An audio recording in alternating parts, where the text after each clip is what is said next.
Bismillahirrahmanirrahim. Assalamualaikum warahmatullahi wabarakatuh. Waalaikumsalam. Alhamdulillahi rabbil alamin. Wa bihi nasta'inuhu ala umuri dunya waddin. Wassalatu wassalam ala asyrafil anbiya'i wal mursalin.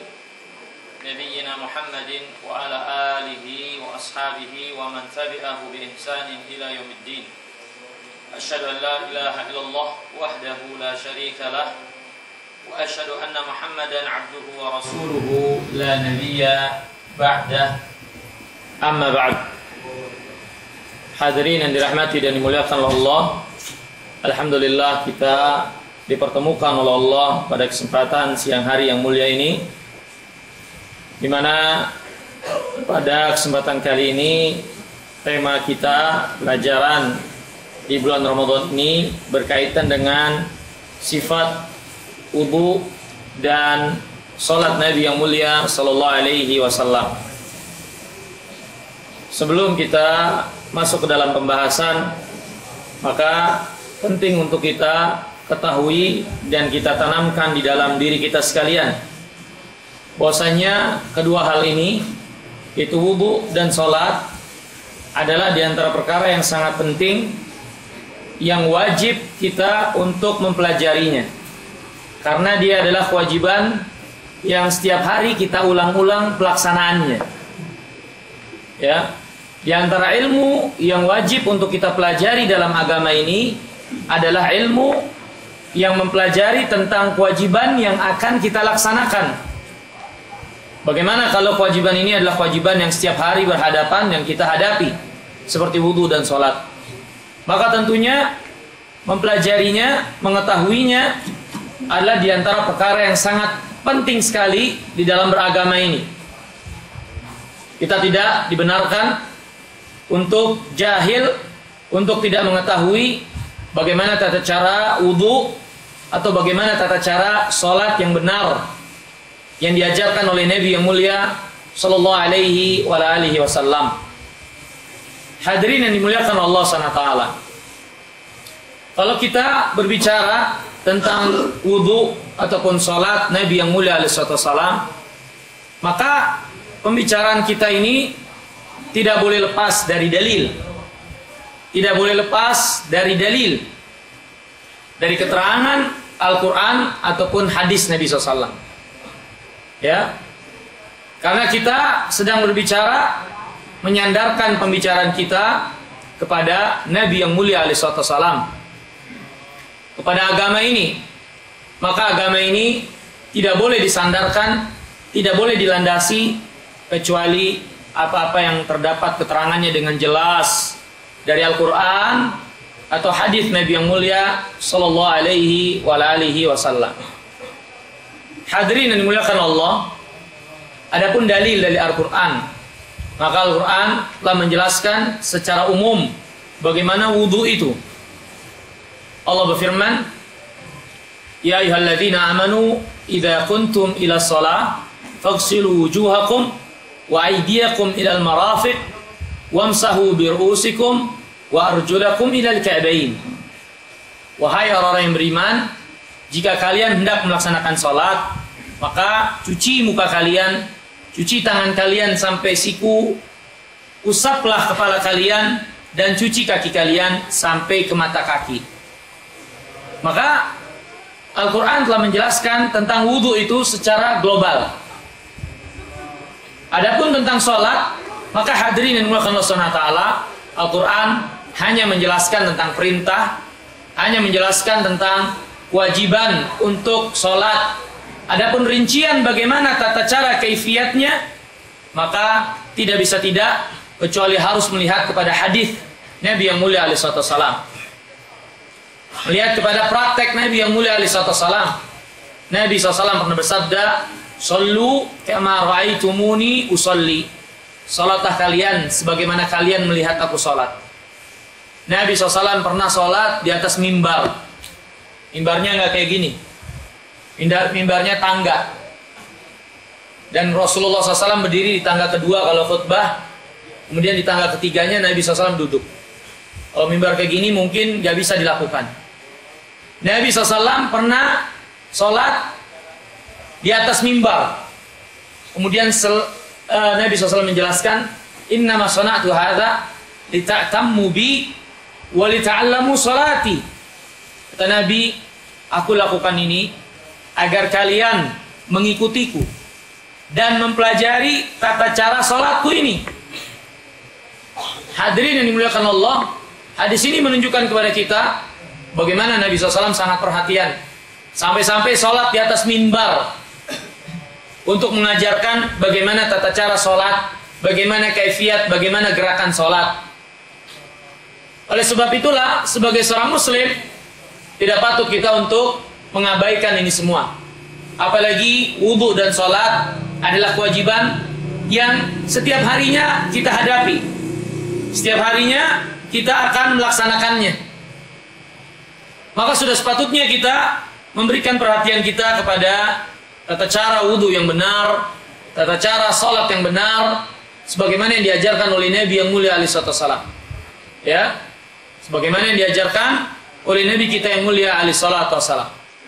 Adapun tentang wudhu, hadirin yang dimuliakan Allah, maka tadi firman Allah saya sudah sebutkan, ya. Dia secara garis besar menjelaskan inilah urutan-urutannya, kaifiat tentang wudhu itu. Adapun rincian, tafsilat, rincian dari tata cara wudhu, maka ada pada hadis Nabi yang mulia alaihi wassalam. Bagaimana cara mencuci muka, bagaimana cara mencuci tangan, bagaimana cara mengusap kepala, bagaimana cara mencuci kaki. Maka semuanya sudah dijelaskan oleh Rasulullah SAW dan dicontohkan oleh beliau. Dan pada kesempatan kali ini kita akan baca salah satu hadis yang diriwayatkan oleh Al-Imam Bukhari dan Muslim. Ini sebuah hadis atau hadis yang disepakati keabsahannya, kesohihannya oleh para ulama. Ini hadis Bukhari dan Muslim. Hadisnya dari Umran Maula Uthman bin Affan radhiyallahu taala anhuma. Umran menjelaskan, Uthman bin Affan pernah meminta saya untuk mengambil peralatan wudhu karena dia ingin berwudhu. Ini Utsman meminta tolong ambil peralatan wudhu. Utsman hendak berwudhu dan mempraktekkan bagaimana cara wudhu Nabi SAW. Ya, kita tahu Utsman ini sahabat Nabi SAW, menantu beliau alaihi salatu wassalam. Maka beliau meriwayatkan bagaimana wudhunya Nabi yang mulia alaihi salatu wassalam, yang beliau lihat langsung dari Rasulullah sallallahu alaihi wasallam. Ya. Kemudian dijelaskan di antara tata cara wudhu itu, faghasala kaffaihi thalatha marrat. Utsman mencuci kedua tangannya 3 kali. Hadirin yang dimuliakan Allah Subhanahu wa taala, dalam hadis yang lain, ya, yang diriwayatkan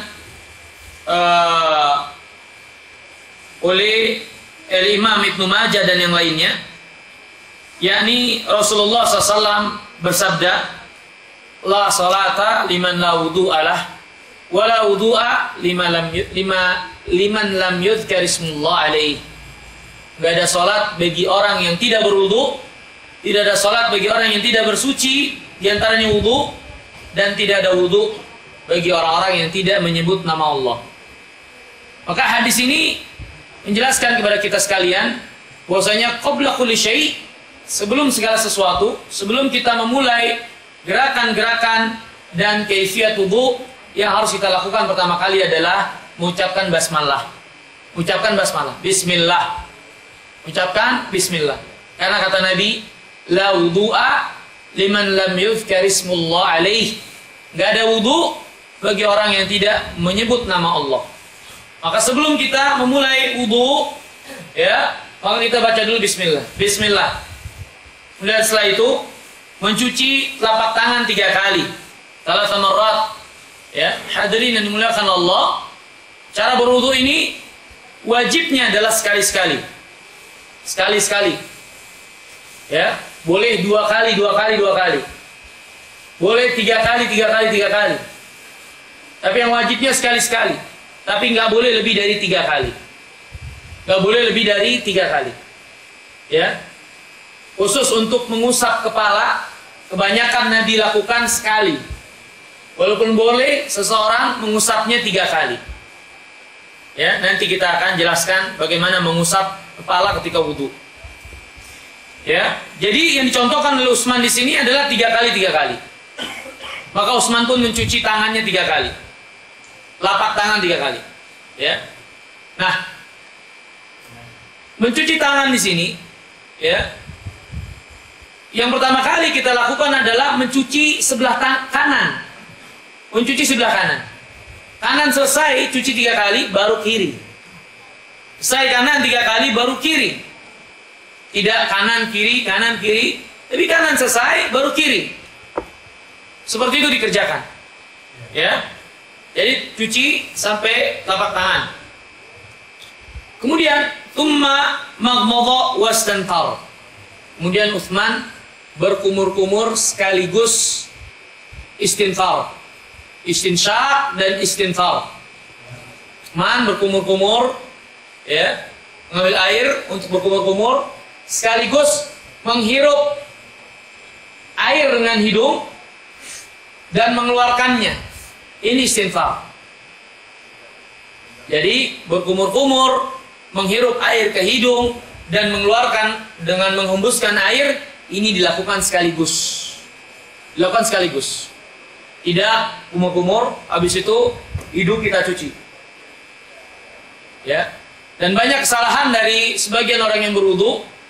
Mereka tidak mencuci hidung mereka, tapi mencuci bagian luar hidung. Karena yang diinginkan dan dicontohkan oleh Nabi SAW adalah istinsyaq, mencuci bagian dalam dengan menghirup air ke dalam hidung, kemudian menghembuskannya kembali. Dan ini berbarengan dengan mengambil air ketika berkumur. Kemudian buang dari hidung, kemudian buang dari mulut. Nabi bersabda, "Baligh fil istinsyaq illa an takuna sha'iman." Bersungguh-sungguhlah menghirup air ke dalam hidung kecuali ketika kalian lagi puasa. Ini sampai ketika kalian puasa pun kalian harus menghirup air ke dalam hidung kalian, kemudian membuangnya lagi. Akan tapi ketika kalian lagi puasa jangan berlebihan, nanti totalan. Kalau nggak sengaja nggak masalah. Tapi kalau niat aus, ini yang jadi masalah. Ya, ini hadirin dimulakan Allah Subhanahu wa Ta'ala. Banyak orang-orang yang mempraktekannya di pertama kali biasanya mengeluh sakit hidungnya, merah hidungnya. Ya, itu nggak masalah.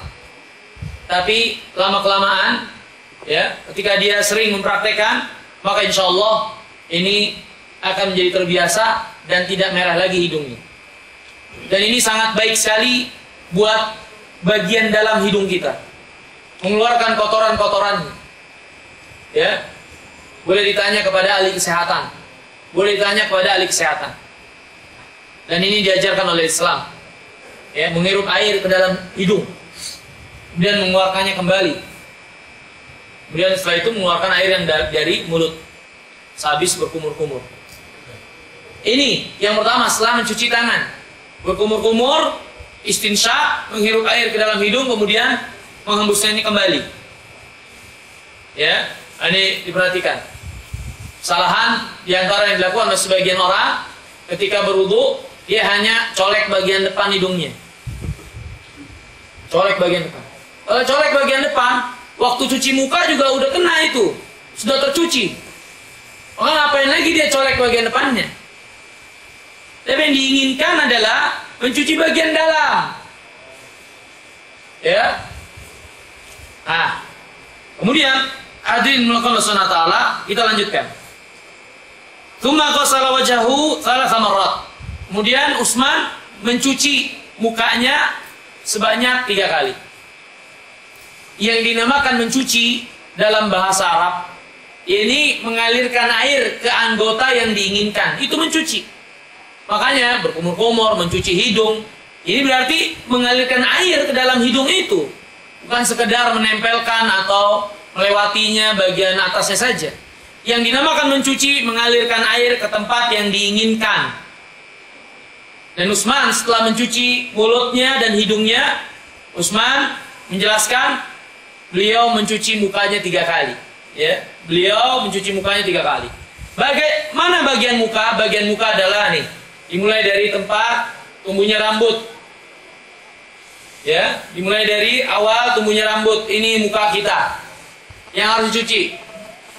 Ya, maka ini dicuci 3 kali. 3 kali. Ya, cuci 3 kali. 2, 3. Boleh sekali-sekali, boleh 2 kali, 2 kali, boleh 3 kali, tapi nggak boleh lebih dari 3. Semuanya ini ada riwayatnya dari Nabi yang mulia Sallallahu Alaihi Wasallam. Bagi orang yang punya jenggot, ya, maka setelah mencuci muka bisa dia menyela-nyela bagian jenggotnya. Ya, ambil air, kemudian dia siramkan ke jenggotnya dan dia sela-sela seperti ini. Hada ma amaroni Rabbi. Seperti inilah yang diperintahkan oleh Allah SWT kepadaku. Ya, ya, sela-sela jenggotnya. Nah, seperti itu.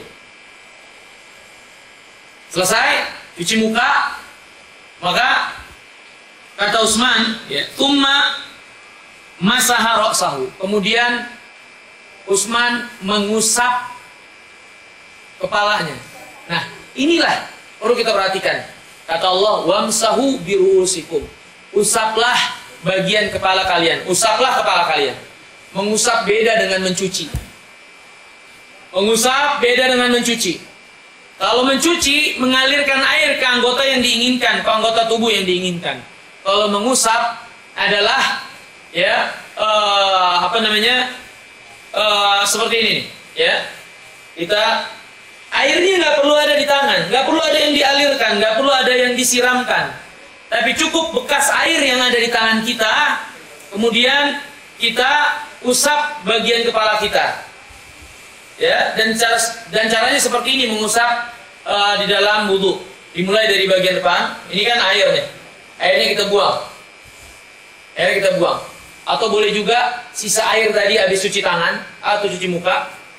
Ya, ya. Tapi maaf, sebelum tadi? Sebelum cuci usap kala, tangan dulu, ya. Tangan dulu, ya. Mencuci tangan, ya, cuci tangan. Dan mencuci tangan itu kata Allah sampai ke siku. Sampai ke siku. Sampai ke siku. Boleh seseorang cucinya dari siku ke bawah atau dari ini ujung tangan ke siku. Silahkan, mana yang mudah.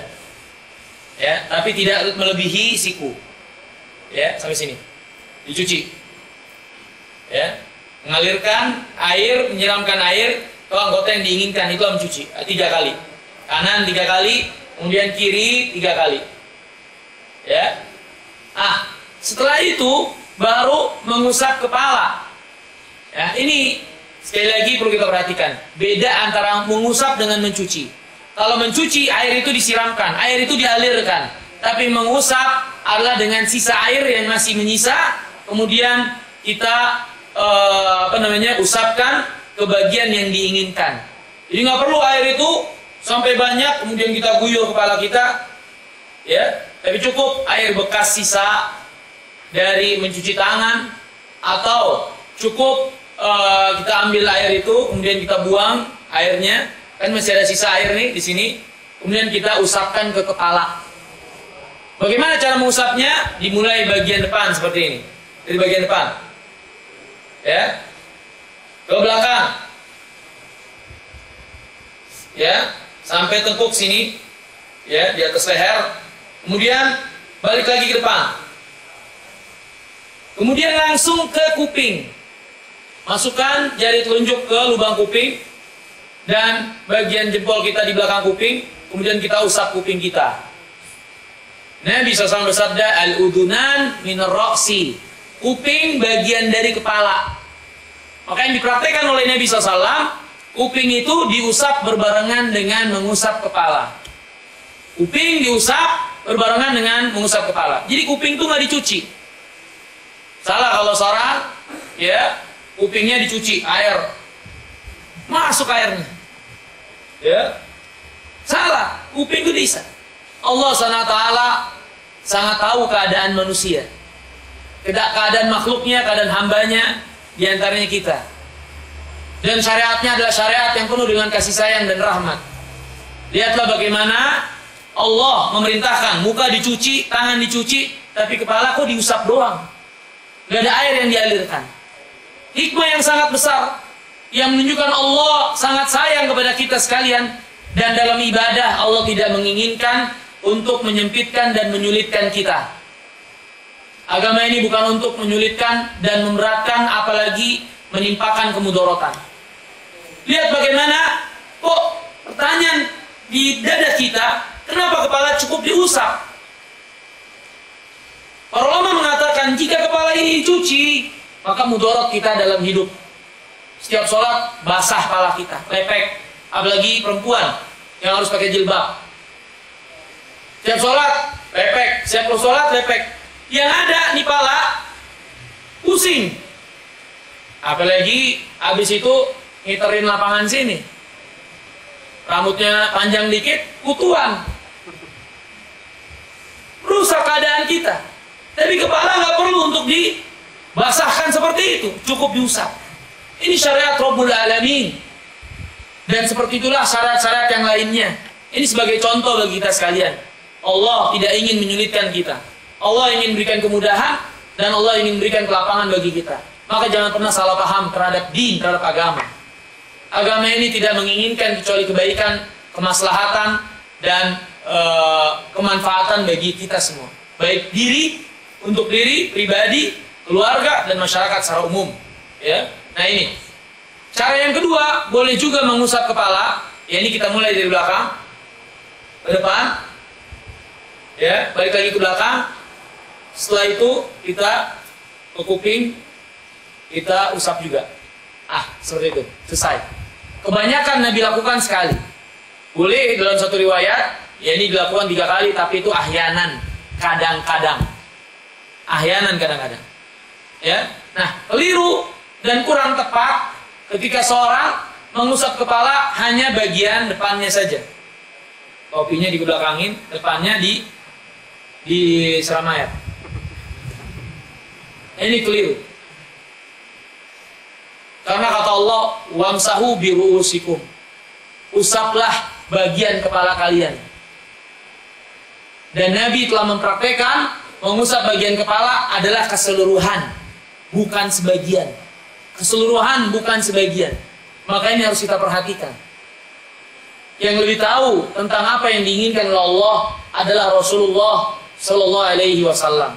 Nabi tidak mempraktekkan kecuali apa yang dicintai dan diridhoi oleh Allah SWT. Maka kurang tepat kalau sebagian orang hanya kepalanya aja dikeprekin pakai air, habis itu kupingnya. Ini salah. Ini nggak benar. Ini kurang tepat. Ya. Setelah itu, ya, kata Umran bin Husain, Uthman ghasala rijlahul yumna ila al-ka'bain 3 marrat, thumma ghasala al-yusra mithla dhalik. Utsman mencuci kaki kanannya 3 kali sampai mata kaki selesai, baru cuci kaki kirinya sebanyak 3 kali sampai mata kaki. Sampai mata kaki. Kata Allah, wa arjulakum ilal ka'bain. Cuci kaki kalian sampai mata kaki, bukan sampai betis, apalagi sampai dengkul, apalagi sampai paha. Sampai mata kaki, itu yang dicuci. Ya, kita cuci, mengalirkan air ke bagian yang diinginkan, kaki sampai mata kaki. Ya, ini misalnya kaki ya, kaki ini mata kakinya, cuci. Ya, dan sunnah Nabi SAW yang diajarkan Nabi diantaranya kita menyela-nyela di antara jari-jari kita dengan kelingking. Misalnya jari-jarinya di sela-sela seperti ini sambil dicuci. Ya, dengan kelingking. Seperti itu. Kita cuci semuanya, jangan lupa bagian tumit. Harus perhatikan, tercuci semua dan teralirkan air semuanya, kemudian menyela-nyela. Seperti ini. Ya, bagian kanan 3 kali, selesai, baru bagian kiri 3 kali. Maka selesailah, itulah sifat wudu Nabi yang mulia sallallahu alaihi wasallam. Kemudian kata Utsman bin Affan Beliau menjelaskan, "Ra'aitu Rasulullah SAW tawaddu'a nahwa wudu'i hadza." Aku lihat Nabi berwudu persis seperti cara wudu yang aku praktekkan tadi. Tumakal, dan Nabi bersabda sallallahu alaihi wasallam, "Man tawaddu'a nahwa wudu'i hadza, thumma qam faraka rak'atain la yuhdits fihi ma nafsahu, ghufira lahu ma taqaddama min dhanbi." Barang siapa yang wudu seperti wuduku tadi, inilah wudu yang sempurna. Inilah wudu yang dicontohkan oleh Nabi SAW, yang diinginkan kita untuk berwudu seperti itu. Barang siapa yang berwudu seperti wuduku ini, kata Nabi, kemudian dia salat 2 rakaat, yang dia dalam salatnya tersebut khusyuk, ya, maka Allah akan ampuni dosanya yang telah lalu. Allah ampuni dosanya yang telah lalu. Ya. Nah, hadis ini diriwayatkan oleh Imam Bukhari dan Muslim. Kemudian disukai kita selesai wudu kita untuk mengucapkan doa asyhadu an la ilaha illallah wa la syarikalah wa asyhadu anna Muhammadan abduhu wa rasuluh. Allahumma ij'alni minat tawwabin waj'alni minal mutatahhirin. Saya kira hafal semua.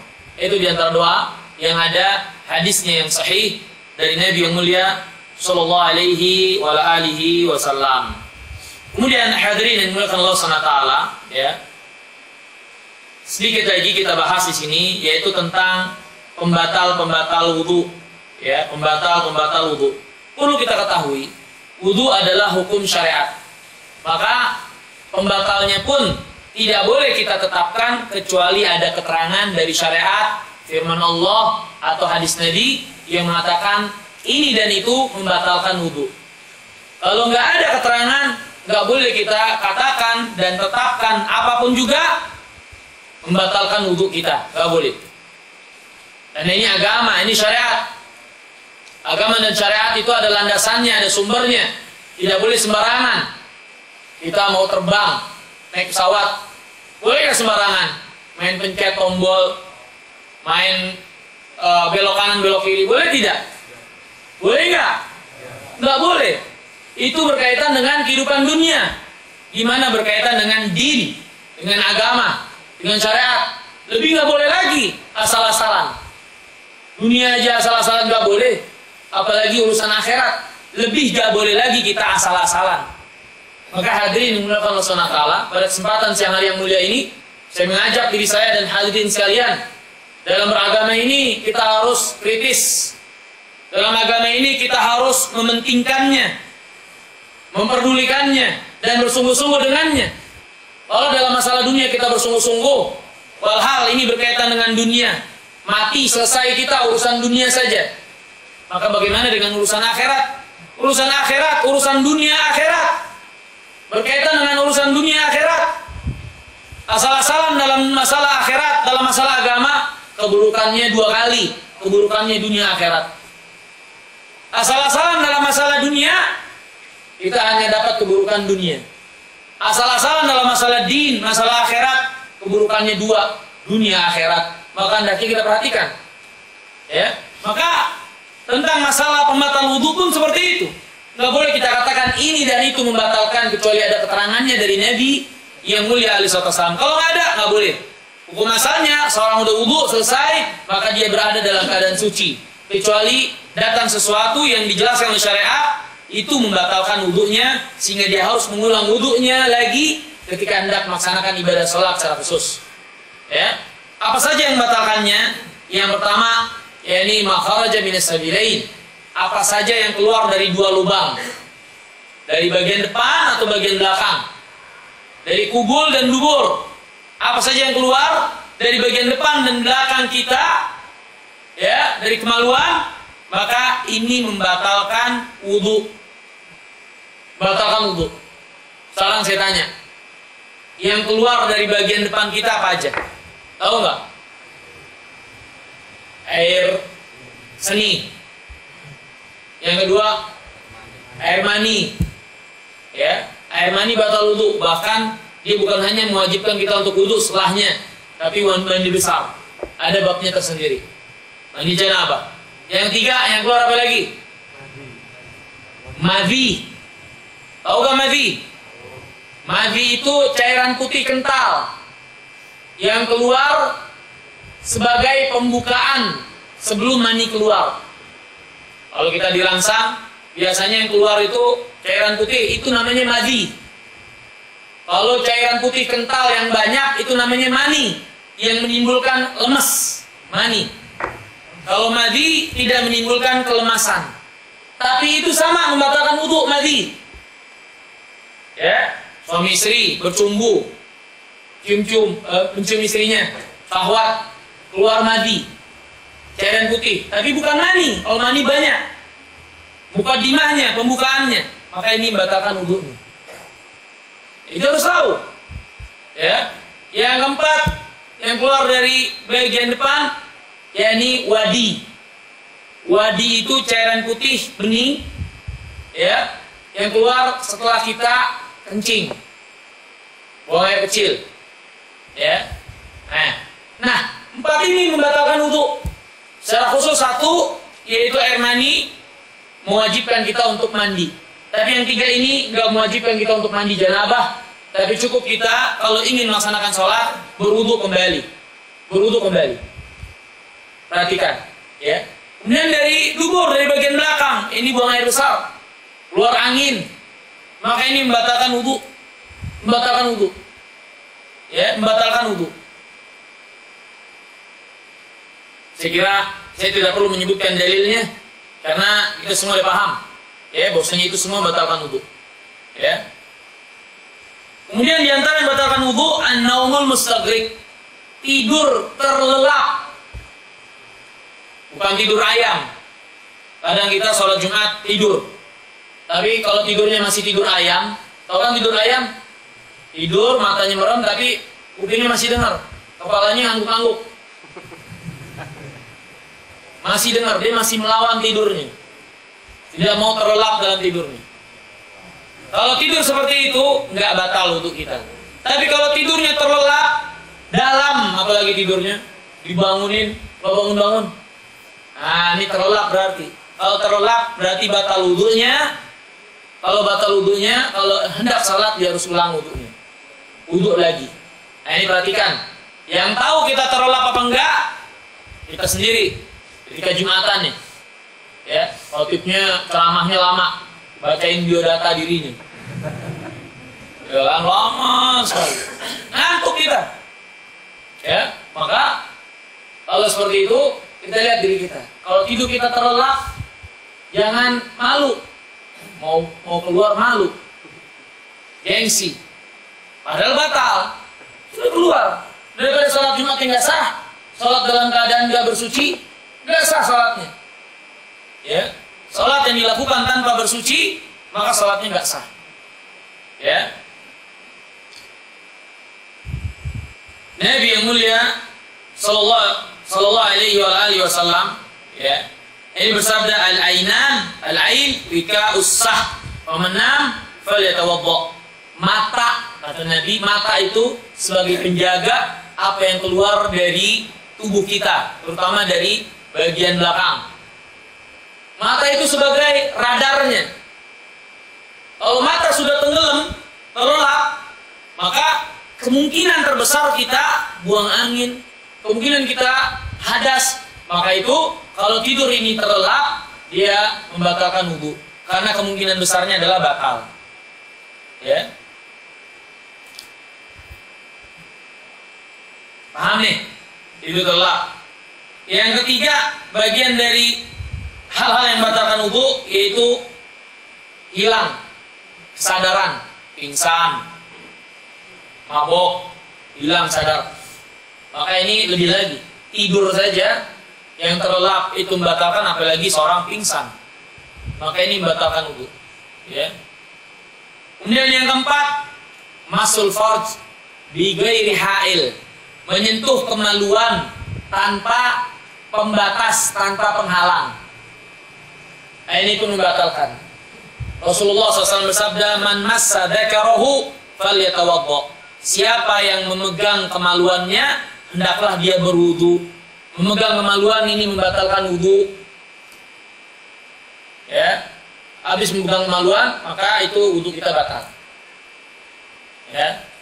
Apalagi memegangnya dengan syahwat. Yang kelima yang batalkan wudhu adalah aklul lahmil ibil, makan daging onta. Kalau bukan daging onta, maka nggak batalin wudhu. Ya, makan ayam, makan sate kambing tentunya, bukan sate daging onta. Makan apa saja, nggak batal wudhu. Tapi kalau mau sholat, makanannya habisin dulu. Jangan sambil makan. Ya, tapi makan itu nggak batal wudhu. Makan nggak batal wudhu. Tentunya lagi nggak puasa ya. Kalau makan lagi puasa, puasanya batal, wudhunya nggak batal. Puasanya batal. Ya, nah ini. Nah, selain dari itu maka nggak ada yang batalin wudhu. Nggak ada yang batalin wudhu. Ada sebagian mungkin beredar di masyarakat kita, tapi ini kurang tepat. Ini tidak membatalkan wudhu, menyentuh perempuan. Ya, laki-laki sama perempuan bersentuh, ini batal wudhu. Yang benar, bersentuhan laki-laki sama perempuan, kalau bukan mahramnya dosa. Tapi wudhu nggak batal. Yang colek-colek aja, dosa, nggak boleh saling bersentuhan laki-laki sama perempuan. Tapi masalah batal wudhu nggak batal. Adapun firman Allah, "Aula mastumun nisa," atau kalian menyentuh wanita, maksudnya adalah hubungan badan, hubungan suami istri, jima. Nabi SAW biasa hendak sholat, dia wudhu di rumah, kemudian mau pergi ke masjid, dia cium dulu Aisyah, atau cium dulu sebagian istrinya, terus berangkat. Cium bersentuhan enggak? Bersentuhan. Nabi nggak ngulang wudhunya. Maka praktek Nabi menjelaskan apa yang diinginkan oleh firman Allah. Allah biasanya kalau menjelaskan tentang hal-hal yang tabu, tidak dengan kalimat-kalimat yang langsung, tapi dengan kalimat sindiran, kata-kata yang halus. Karena Al-Quran ini kitab yang tinggi, kitab yang mulia. Kalau menjelaskan tentang hal-hal yang tabu, dengan sindiran-sindiran, "Aula mastumun nisa," atau kalian menyentuh perempuan, maksudnya jima. Nabi menyentuh istrinya dan tidak mengulang wudhunya. Maka sekedar bersentuhan nggak masalah, tidak batal wudhu. Tapi kalau bersentuhan dengan syahwat, mengeluarkan madi, nah ini madi ini yang menyebabkan wudhunya batal. Kalau bersentuhan bukan mahram, maka wudhunya nggak batal, tapi dosanya dapat. Saya dapat. Ya, ini yang banyak salah paham. Nah, selain itu semua nggak ada yang batal wudhu. Yang disebutkan 5 tadi, kurang lebih. Ya, mungkin ini dulu yang bisa kita bahas. Gak sempat kita tentang sholat. Paling nggak sebagai pembuka bagi kita dalam beragama, belajar dengan baik. Paling nggak yang wajib yang harus kita amalkan setiap hari. Kita harus ada pegangannya, ada dalilnya, ada contohnya. Itu penting. Gak boleh salah-salah. Ya, jadi pilot asal-asalan nyasar. Beragama salah-salah pun gitu, tersesat. Tersesat, nggak nyampe kepada tujuan. Harus ada petunjuknya, harus ada petanya, harus ada radarnya, harus ada landasannya. Seperti itu. Sama kayak jadi pilot. Ya, maka harus kita perhatikan dalam beragama ini terutama. Dan mudah sekali kalau kita mau mempelajarinya. Kita bisa lihat di link-link ya namanya ya. Link-link itu tentang sifat sholat Nabi. Tapi kita harus tahu landasan dan metode ilmiah itu. Harus berdasarkan dalil, hadis yang sahih dan seterusnya. Mungkin ini saja yang bisa kita bahas. Mohon maaf kurang lebihnya. Ya, mudah-mudahan bermanfaat. Ada yang ingin tanyakan? Mungkin 1-2 tentang masalah wudhu ini atau sholat? Ya. Kalau misalnya setelah dibahas ini ada yang belum paham, hukumnya bagaimana terhadap sholat itu? Hukumnya dia belum paham. Dia wudhunya belum paham, sebelumnya belum paham, sekarang jadi paham. Gak masalah. Apa-apa yang dahulu dia lakukan salah karena nggak tahu, maka dia nggak wajib untuk mengulanginya. Mudah-mudahan Allah mengampuninya, dia perbaiki di hari kedepannya. Dalilnya mana? Hadis Nabi SAW. Pernah ada orang sholat di depan Nabi, sholatnya kayak ayam matok. Ayam makan, matok. agak ada tumaninahnya. Allah Akbar. Allah mana-mana. Allah Akbar. Allah Akbar. Kalau ada bautnya copot itu. Ya. Kata Nabi, irji fasalli fa innaka lam tusalli. Ulangi salat. Ulangi salatmu. Sesungguhnya kamu itu belum salat. Karena enggak ada tumaninahnya. Tumaninah dalam salat yaitu sampainya tulang ke tempatnya masing-masing di setiap gerakan salat.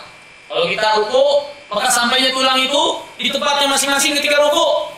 Baru setelah itu kita boleh beranjak ke gerakan yang lain. Itu tumaninah. Walaupun terburu-buru seperti ayam mematuk, ini tidak tumaninah. Orang yang sholatnya tidak tumaninah nggak sah. Orang ini sholatnya seperti itu. Nabi katakan, ulang sholatmu, sesungguhnya kamu belum sholat. Orang ini mengatakan, ya Rasulullah, saya nggak bisa sholat kecuali seperti ini. Selama ini dia sholat seperti itu dan dia nggak bisa yang lain. Maka Nabi ajarkan tentang sholat itu. Tapi perhatian bagi kita, Nabi nggak memerintahkan dia untuk mengulangi sholat-sholatnya yang dahulu yang dia kerjakan dalam keadaan tidak tumaninah. Ini dalil bahwasanya seorang yang keliru dan salah karena ketidaktahuan, maka dia harus mempelajari agamanya. Setelah dia pelajari, dia tahu, maka yang dahulu dia tinggalkan, nggak harus dia ulang, tapi dia perbaiki di masa yang akan datang. Wallahu a'lam. Iya.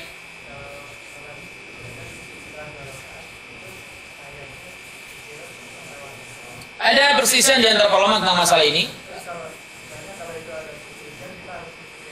Allah alam, kalau saya yang ditanya, maka yang lebih kuat adalah tawarruk. Iya. Kalau saya yang ditanya, maka yang lebih kuat adalah tawarruk. Kalau masalah hadis Humaid Al-Humaidi, ya, beliau menjelaskan Nabi SAW di rakaat terakhir duduk tawarruk. Tawarruk itu duduk tahiyat akhir, di mana pantat kita duduknya di atas lantai. Kalau iftiros, kita duduk menduduki kaki kiri kita. Kaki itu kita duduk di atasnya, seperti duduk di antara dua sujud, itu namanya iftiros. Kalau tawarruk, pantat kita duduk di lantai, kaki kita dilipat, yang kiri, ya, kemudian kaki kanan kita menindih kaki kiri kita. Itu tawarruk. Untuk yang 2 rakaat sama, selama itu adalah rakaat terakhir dan salam di dalamnya, maka duduknya adalah tawarruk. Wallahu a'lam. Satu lagi ya, di jam 1 siang mau masuk. Ya.